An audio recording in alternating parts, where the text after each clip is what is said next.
Welcome back here with the tax filing special on Money, Money, Money, and we're in conversation with PARIZAD SIRWALLA and ROONGTA.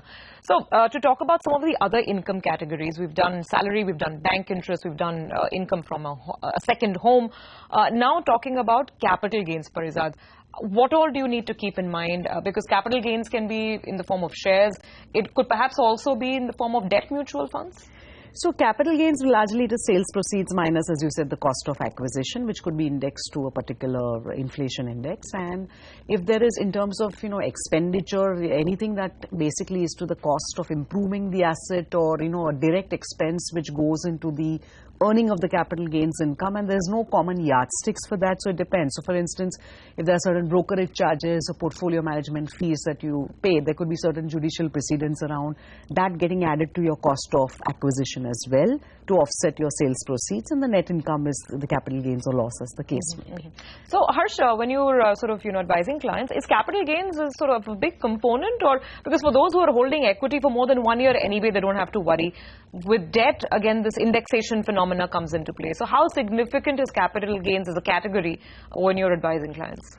So I think capital gains on debt mutual funds is something that happens to a lot of people, and indexation only helps you reduce the rigors of capital gains. I mean, it increases the cost. Yeah. Okay, so typically there would still be some capital gains probably left over to be so some minor tax will have to be minor paid. Tax would have to be paid. There are standardized deductions and we all look forward to them. There are not too many, but anyway, let's go over the checklist. So ATC, what are the sort of quick fire sort of heads that one can keep in mind?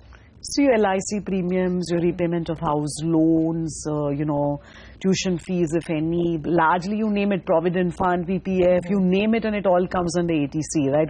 Every year we keep talking, even during budget season. Hoping that limit is going to be increased or unbundled. It's a crowded limit, largely, by the end of the year, by March, most of the investments you would have given your employer as declarations. So that is one so-called famous deduction that mostly everyone has. If you have any donations, then there are certain prescribed deductions under ATG. Then your health insurance premiums, medical I actually want to spend some time understanding the donations aspect and the health, because a lot of people are now buying insurance. So therefore, perhaps there is something to sort of, take home there. But on donations, what is the advice and what are the kind of tax exemptions that one can look forward to if one is making a charitable donation? So, I mean, donations, there are two categories: those donations that are eligible for 100% deduction, and those donations that are, and most other donations which are eligible for 50%. Okay. I think in the 100% category, you have just have a couple of notified funds like the Prime Minister's Relief Fund and Prime Minister's Disaster. There are a couple of government funds into which if you donate, that's eligible for 100% deduction. All the other regular charitable trusts to whom if you will donate, that typically has a 50% donation limit. I'm not going into the overall limit etc. that exists simply because I don't think most people donate that high a percentage of their taxable income. So if you're donating a very high percentage, there is also an overall cap. Absolutely important point. On deductions, last point on health, PARIZAD, there is of course the deduction you can get on the Mediclaim premium that you're paying for yourself. And then it also extends to family members. That's correct. And there's a separate section which talks about whether you have a dependent disabled person in the family perhaps, or a close relative. So just take us through what are the sort of deductions there. Right. So if you're paying medical insurance premiums for self and your family, then yes, there are annualized limits of around 25,000 per annum. If you have parents who are senior citizens and you're paying premiums on their behalf, then the limit increases to around 30,000 per annum. So for parents it's 30,000, for self and family it's 25,000. 25,000, yeah. Okay. And that is if you're paying the premium for yourself and family and your parents.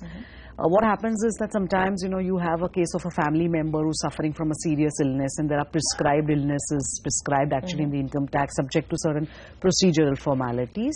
But you do have certain threshold amounts for medical treatment of either disabled, people with, permanent disability, partial disability, things like blindness. See, there are certain sections in the Income Tax Act which allow those deductions. Of course, there are procedural formalities also prescribed. Okay, so worth to keep that in mind, just in case you have these situations at home, then you would want to look at those subsections and take the tax advantage at least while it is available.